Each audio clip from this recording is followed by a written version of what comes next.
ఈరోజు ఈ నియోజకవర్గంలో ఈ సమావేశం ఏర్పాటు చేయడానికి ప్రధాన కారణం తెలంగాణ రాష్ట్ర వ్యాప్తంగా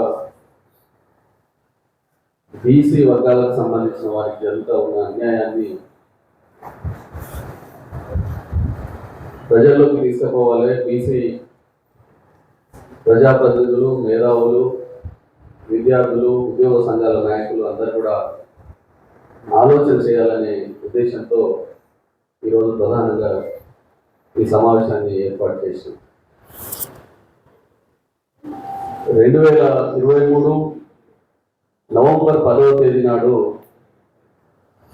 ఎన్నికల ముందు కామారెడ్డిలో బీసీ డిక్లరేషన్ పేరు మీద ఆనాటి పిసిసి అధ్యక్షుడు రేవంత్ రెడ్డి గారు, అదేవిధంగా కర్ణాటక ముఖ్యమంత్రి సిద్ధరామయ్య గారు ఆ సభలో పాల్గొని బీసీ డిక్లరేషన్ని ఆనాడు అక్కడ చెప్పడం జరిగింది. ఆనాడు వారు చెప్పిన సందర్భంలో తెలంగాణలో కాంగ్రెస్ ప్రభుత్వం అధికారంలోకి వస్తే కులాల వారిగా కులగణన చేస్తాం, బీసీ జనాభా ప్రకారంగా 42% రిజర్వేషన్లు కూడా అమలు చేస్తాం. అదేవిధంగా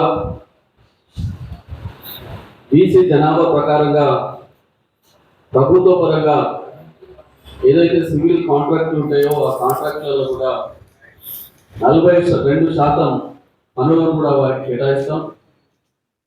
అదేవిధంగా ప్రతి సంవత్సరం రాష్ట్ర బడ్జెట్లో 20,000 కోట్ల రూపాయల నిధులు ఏర్పాటు చేసి వారి యొక్క సంక్షేమం కొరకు ఖర్చు చేస్తాం.